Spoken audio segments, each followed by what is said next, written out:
I'm so happy today. I have Angela Nelson with me, and she's a certified hypnotherapist and also a peak performance mentor.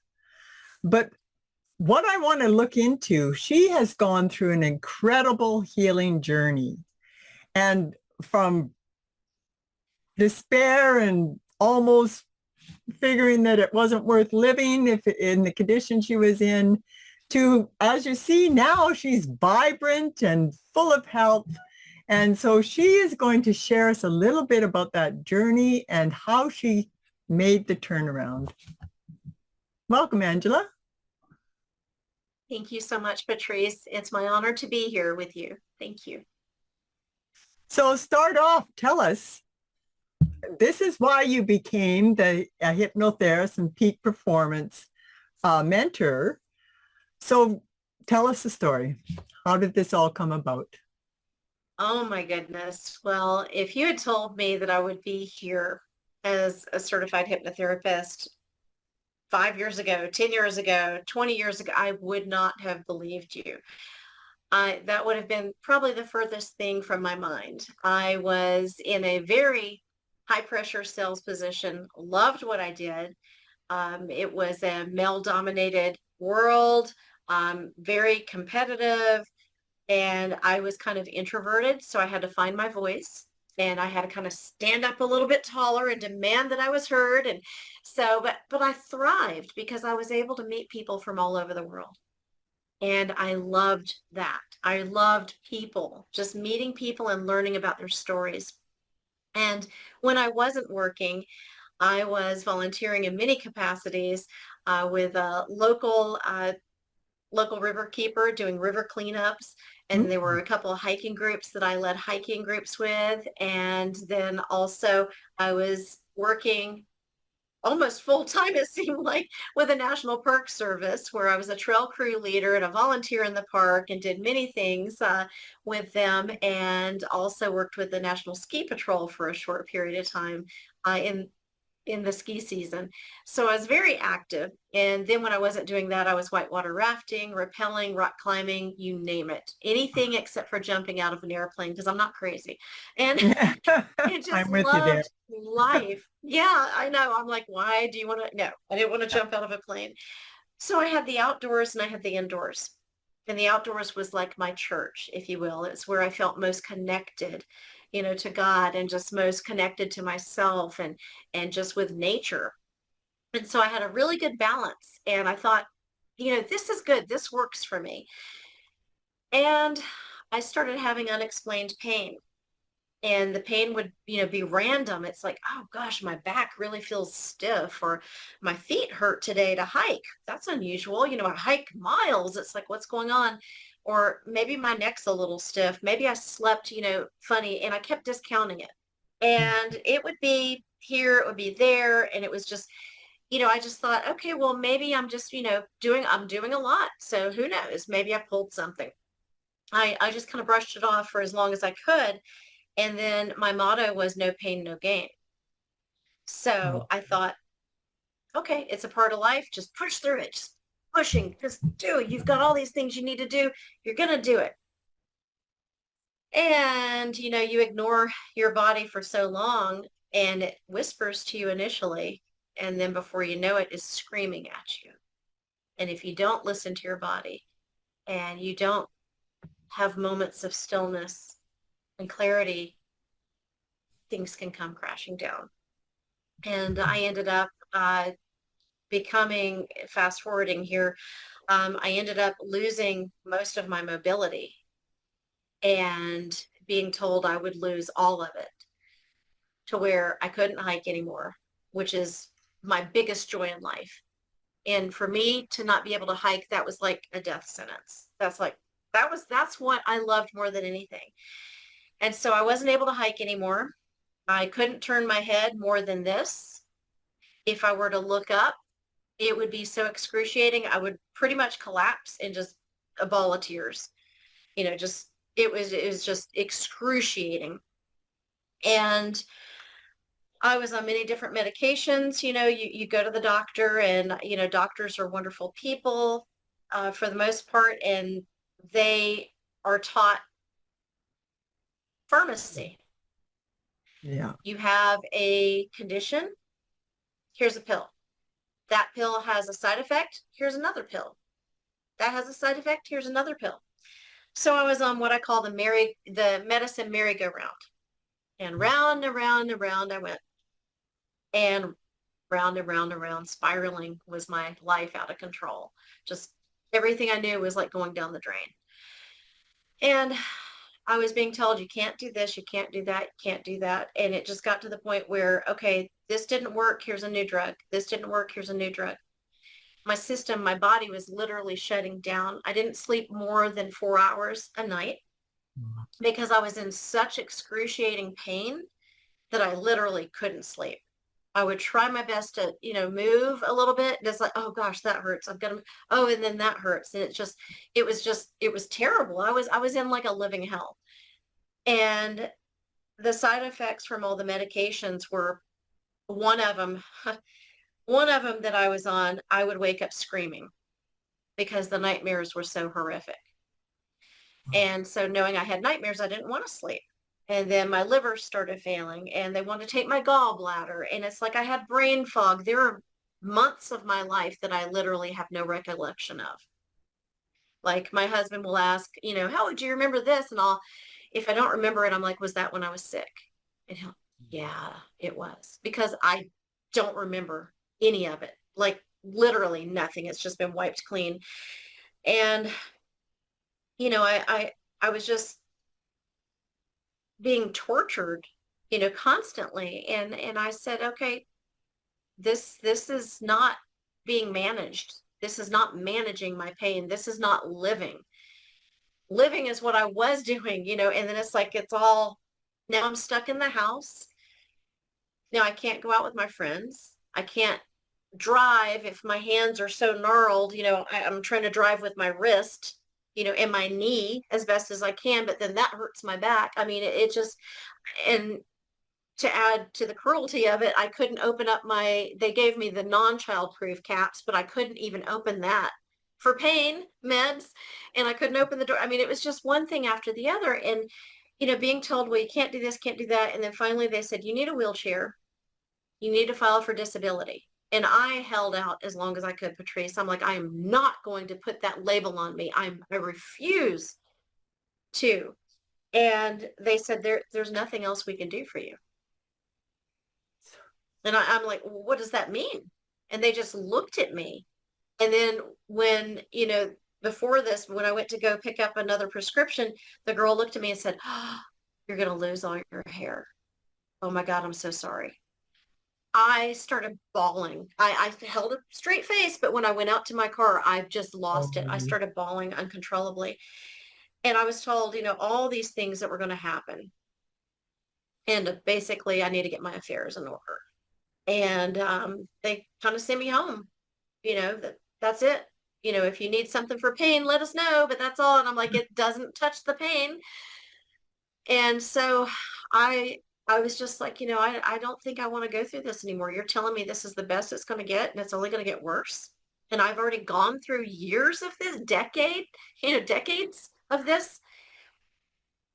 And so when they told me there's nothing else we can do for you, I came home, managed to get inside the house and fell on the floor. I just collapsed on the floor. And then I remember thinking, how are you going to get up? Because at the time I was so bad that my condition was so bad, not me, the condition, that I literally needed help standing from a sitting position. I needed help sitting from a standing position. So you can imagine how humiliating that was. Things that you do on a regular basis that requires sitting and standing. And to get out of bed, I would just, move to the edge and throw myself off and hope I landed on my feet, which hurt because my feet were like that. And I mean, it was just enough. So here I was on the floor, a mess, tears, just a mess. And I prayed. I've prayed before, but maybe not consistently, daily. And I prayed like I've never prayed before, Patrice. Yeah. I said, God, if you want me to live, you need to save me. I said, You're the only one that can save me. They're telling me they can't. I know I don't know what to do. Nobody knows what to do. Please, if you want me to live, save me, and if not, let me go. Because I can't do this anymore. I can't. I literally can't. I've got a very strong pain tolerance, but I'm done. I'm so exhausted and just at the end. And I heard, I believe it's 6 words, clearly as can be. And I mean clear, crystal clear. Like everything was quiet. And I heard, let thy food be thy medicine. And I remember I kind of scoffed. I was like, medicine, that's the last thing I need. And I remember when I scoffed, it hurt. And I remember thinking, I don't want any medicine. I give up all medicine. And then in the whirlwind of thoughts, I thought, who said that? Socrates, Plato. I used to read all of this. I loved philosophy and, mythology and all of that. And I was like, no, who was that? And I couldn't remember. But somehow I was able to get off the floor. I don't remember where I was, there was nothing to hold on to. And I needed something to hold on to get up. But somehow I was miraculously lifted off of the floor, because the next thing I know, I'm in front of my computer and my hands were so gnarled. And I took my one little crooked finger that could still somewhat type or peck, if you want to call it. There was no typing. And I found out it was Hippocrates, the father of medicine, that said, let thy food be thy medicine, and thy medicine be thy food. And so I said, okay, well, this was very clear, unmistakable, that this is what I was supposed to hear, my divine download. So I said, okay, well, I started my research. What food can help with pain? What food can help fight inflammation? Because I was literally 35 pounds heavier than I am now because I was so inflamed. I looked like I was pregnant. My face was, I Oh, looked like I was 3 or 4 months pregnant, I think, because I also wasn't able to process my food. And they found out later I had a stricture that they had to literally open up where my food was getting caught from all the acid reflux eroding it. I wasn't able to remove my food, if you will. So I looked like I was pregnant. And, all the medications, they had side effects and nothing was helping with that or anything. And I was literally being just, instead of detox, I was toxifying. My whole entire system was being poisoned. yeah. And every single day, every single night. And so that the body's response naturally is to have inflammation to protect. And, build up, fat reserves and stuff if it thinks you're starving, so that you can survive later. And so I was just a mess. And so I was finding out what can help with, with this symptom, that symptom, and it all came down to 2 things. Very simple: fruits and vegetables. So that was the beginning of my journey. Yeah, you turn to nutrition and food to start to turn around your condition. That, Yes. Something that the medical professionals, I found out later, they are not taught in school. I think it's 30% of the schools in the United States may have a week, 1 week of nutrition education, and that's it. But Big Pharma has their reps everywhere. Hey, here's a whole bunch of this drug and a whole bunch of that if your patients ask you.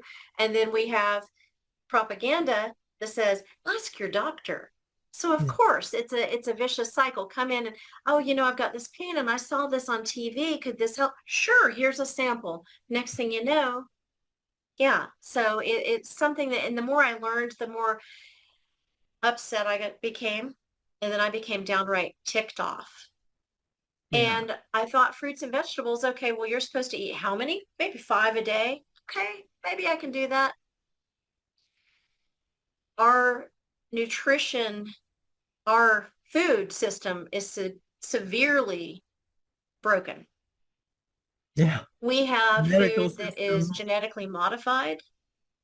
It is sprayed with glyphosate, which is Roundup that you use to kill weeds. Yeah. I think that's what got me sick. I really do.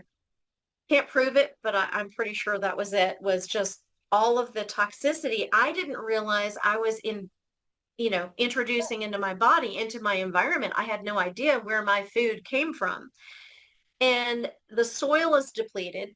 So you can't have all the nutrition into the fruits and vegetables. And then it's harvested before it's at its peak, which means Yeah. it's not nutritionally intact. Then it's shipped thousands of miles away, Where handled it by who loses knows how more many hands. nutrition. Yeah. And then let's spray it with some Roundup and put it on the shelves and it looks all pretty. But that apple that's sitting on the shelf in your grocery store, it's deficient in its nutrient. 100 years ago, if you compare that apple to the apples now, Oh, huge difference. yeah. And Yeah, even like the flavoring and everything, like you just like that, yeah, that's my big thing, to growing your own food. And when that came about, I really focused on that when I had my son. And, I wanted the best for my family, and it was so hard to find unadulterated food, and, if, like even the organic stuff, so much, like where was it grown? What kind of certification did it have? You couldn't even trust the, organic, or is it certified organic, or just, and yeah, so like that's when I really turned, like, okay, I'm going to produce as much food as I can, and or connect with the local producers, so where your food comes from, what's going into your food. And as this, like, that makes so much difference in your health. And that it is does. where gave you the turnaround, hey? Yes, very much so. And I just love the fact that you had that foresight and that knowledge to, you wanted to make sure your family had the best. And like you pointed out with the organic, organic doesn't necessarily mean that it's wholesome, because, there are loopholes. It can still be sprayed with pesticides. If pesticides kill bugs, what do you think it's doing to you? Yeah, or So the growing bugs your that live food, in your I think, gut. is the Yeah. answer. Yeah, and in my condition that I was in, I now remember my hands, and that's just my hands. My posture was, I was bent over. I couldn't sit up straight. My back, I was in so much pain. And for me, there was no kneeling and digging in the soil and doing all this. So I was able to, thankfully, first of all, find an easy way to get more fruits and vegetables into my system, because I had to start out slow. I wasn't able to eat by the way, it's not 5 anymore, it's 30 fruits and vegetables. That's how nutritionally deficient our food is. You Yeah. have to have 30, where it used to be 5 a day, I think. Now it's like 30. Yeah. I don't know about you, but I can't eat 30 fruits and vegetables a No. day. I don't have No. time to do that. And, I don't, even if I sat all day, I still don't think I could do that. So Yeah. I found a very simple way to get like concentrated fruit and vegetable powders, and that helped. That was the first turnaround, getting that nutrition in easily so I Yeah. could still eat. And though I had a supplementation as well. And then I found, as I started regaining my mobility slowly, I was able to grow aeroponically, because I couldn't, still do those hard Good. things like, really dig in the dirt and the things that I loved with my grandmother. And so I found an Oh, aeroponic gardening system that allowed me to grow indoors. And you mentioned taste. yeah. So Yeah. I never liked spinach growing up. Then again, my mom gave me spinach out of a can. Oh It no. still makes me queasy to think about it. Uh, Tasting spinach that I grew, that I knew where it came from. I saw it grow, yeah. and I was able to have that. And I didn't even know that I liked, basil. Oh my gosh, I love basil. I make my own pesto. Oh, Oh I yeah. Yeah. can't get enough pesto. And That's and tasting it the way nature intended, yeah. without all the other stuff added, or let's add some flavors, some colors, some whatever. No, eating it as God intended. That is our pharmacy. Food is our pharmacy. He gave us what we need. And for us to grow our own food, that is the best gift we can give to ourselves, to our families. And that was where I started turning around to where I was able to regain my movement so much to the point where 2 years after they told me I was going to be in a wheelchair, I became a certified fitness instructor. Yes, I did. I was like, take that. Don't tell me what I can't do. So yeah, and I love that too, that you had that little background taste with gardening with your grandma. So, that was in your formation years, and then that you became aware of like these aeroponic gardens, which are perfect for anyone. Like if you don't have, a backyard or anything, or you're living in the city, and you can grow them indoors and still have those nutrient dense and delicious foods. And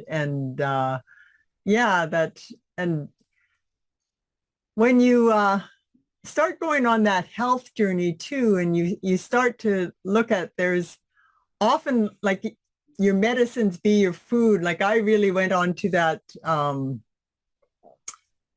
like herbology, and I took a course. It was at a herbal conference, and there's a course with Pat Crocker, and she wrote a book. It was like cooking with healing herbs. And it was totally marvelous. It would tell about all the different herbs that you could use and ingredients in your food and recipes that are actually medicines. And she would list all that the different medicines, and so that just like I got big into growing my own herbs and then incorporate into my dishes there too. So it was totally food as your medicine, and also your medicine can be your food. absolutely. And the herbs taste so delicious when you grow them yourself, don't they? Oh my gosh.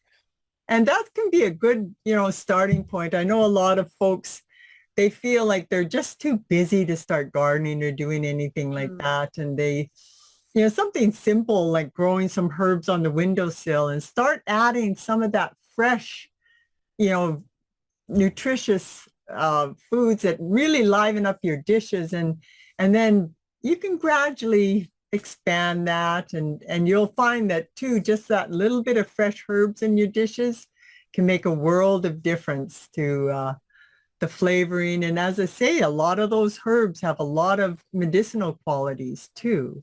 And then you can expand to your aero garden, or just a container on your deck, where you can, I call it your salad bowl.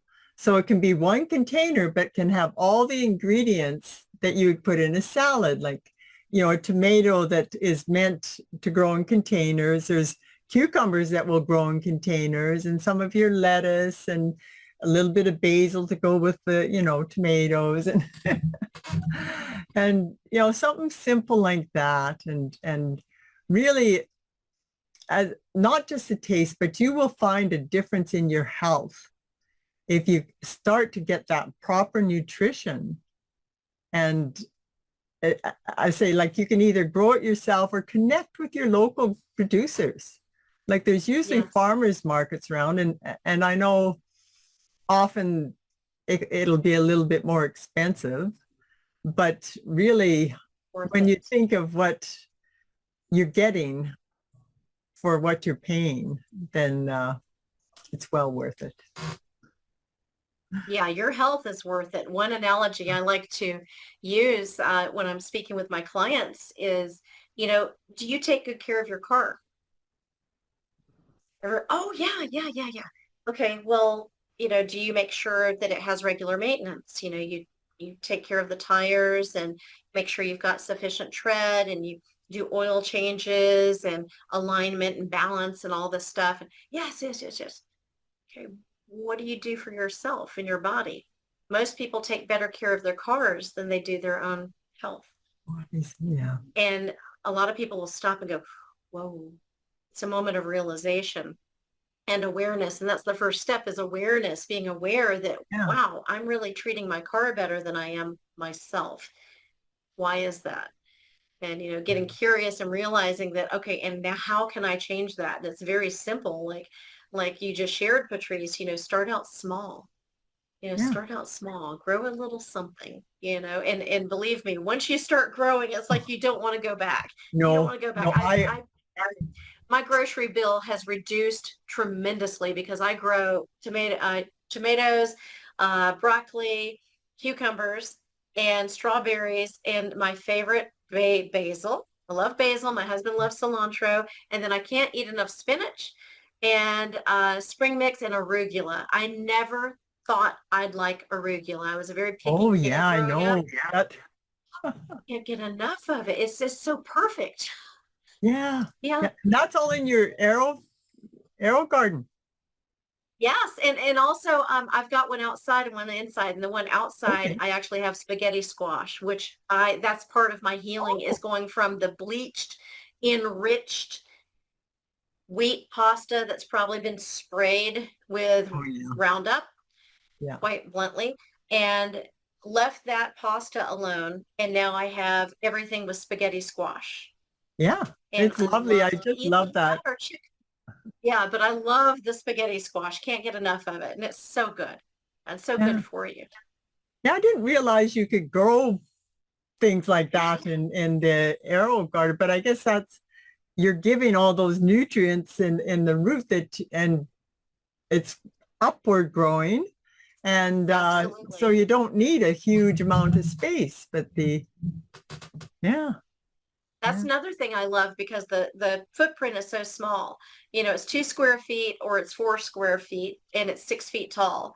So you can fit it just about anywhere. And it's like you've got the basin that has the proprietary mineral solution, and also, the water, and then it just kind of goes up and it kind of sprinkles, but all the roots are exposed to air. And oh, so it's able to, grow, and you don't have any soil. So you don't have to worry about, hauling soil in and what have you. And it yeah. also reduced the need for pest control. But I do have like geraniums and things that will naturally repel, pests, and peppermint, things that will naturally get rid of them. So, and I mean, I love it. And also support cages too. So you're able to grow heavy things, and even melons. I haven't grown a watermelon yet, but that is on the agenda for this year because I like watermelons too. So Yeah, yeah, yeah, it's just getting that nutrition, and it's something special, about knowing where your food is grown from and watching it grow. yes, being And part it's of so, the growing process and that, and yes, even like yeah, I really like I do most of mine is in the dirt, and because I have 45 acres, I've got lots of space in the so it's but the also too, like you can take your waste and start to build your own soil through composting. yes. And so then Hmm. that's saving from, going off to the landfills and you start to build your own soil. And then you'll find too, like so many of the soils around here are depleted, but as you start to build up the soils, like you'll be surprised how much more vibrant your garden is. And when you've got a healthy soil, you have healthy plants, and you're going to have healthy people. So it's you use your arrow Absolutely. tower if you don't have any place, but even in apartments, you can be doing your composting. There's all different types of composting, and start to make your own soil, and even like a window far upward garden there that you can do it right if you've got good light there with from a window. And yeah, so there you go for Absolutely. one more turn. Yes. So okay, so you went through the nutrition and took that Hmm. turn there, but then also, there you go. There it is right there. So I'm going to save that. And so folks, you can know where you can get those Aero Gardens. And also they come with, they come with like a curriculum course for growing, or is that with those right with that? Yeah. You can have, you've got options. You can have a light kit. You can Yeah. also have a dolly, so you can easily move it if you want to move it from place to place. And there is a curriculum that's available for kids. So that Woo, is something that there you is go. amazing. And I love that because, you know, we want healthy generation, right? We want everyone to be Yeah. healthy. And so start young, teach them like Patrice does, how to grow their own food. And I've noticed as it, just like it paralleled my growth, my healing, as I watched the tower garden grow and all of the, you know, all of the herbs and the plants grow, I was growing and I was learning and I was healing. Kids learn responsibility. They learn how to care for something else and they learn how to care for Thing. each other. And it's a sense of community and it brings them together. And that's what we need now more than ever is people to support each other and love and just Yeah. and grow healthy. Yeah. And that I always believe like that gardening and growing your own food should be part of every child's education. So here's another method here, you know, you can, the courses are right there. I put together like roots to learning academic lessons within gardening so that the kids, you know, they can learn their math, science, literacy right along while they're learning that life skill of gardening. And I know myself, I learn much better when it's that hands-on and you're learning in real life situations. So there you're not only picking up a life skill, but you're having an enhanced educational experience for their kids, and it makes for a much better learning atmosphere if you're out in the garden, and that too, like it's the opportunity to get that up close connection with nature. You're part of the growing process.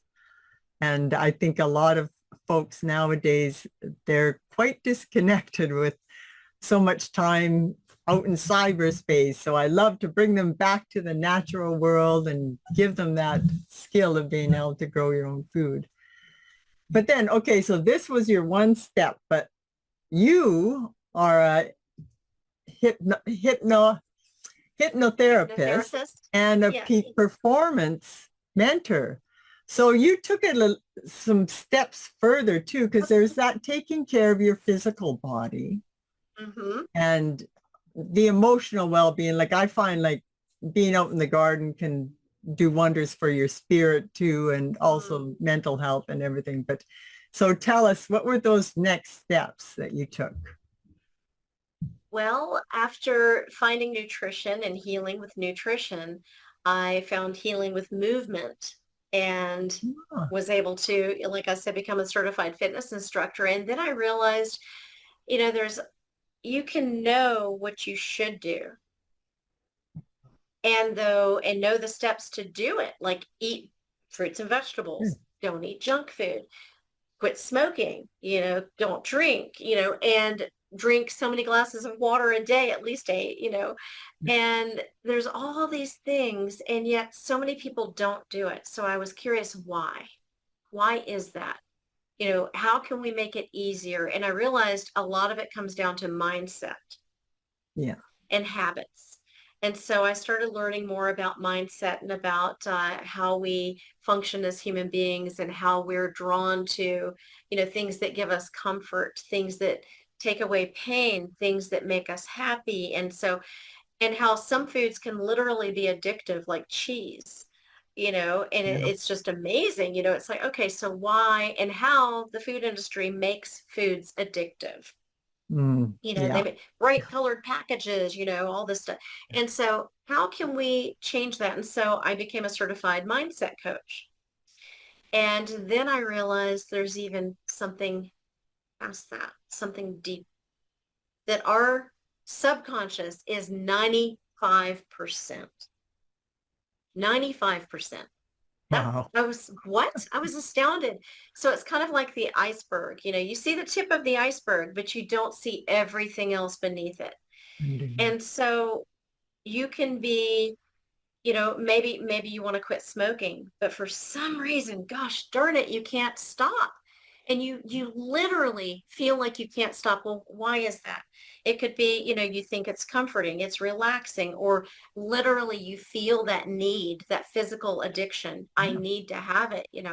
And so how can we gently, rather than quit smoking, just quit it now, rather than scolding people and making them feel bad, working with them and working with their mind and working with their subconscious, gently remove that block that they may or may not be aware of. If you feel like maybe something's holding you back, or there's something invisible, you can't put your finger on it, but there's something. Or why am I in this repetitive cycle? I quit smoking, then I go back, or I keep eating too much, I lose all the weight, then I gained it all back. Why is this happening? Or I've got the speech to give, but I'm terrified. So right before I give a speech, I get sick. So I can't go give the speech. Well, your brain's sole function is to keep you alive at all Yeah. costs. So if your subconscious thinks, "Ooh, my goodness, you're nervous about this. That must be bad. That must mean Yeah. death," literally. So I'm going to do whatever I can to protect you from doing that uncomfortable thing. I'm going to protect you from passing up that cheesecake and having something like chia pudding instead for dessert.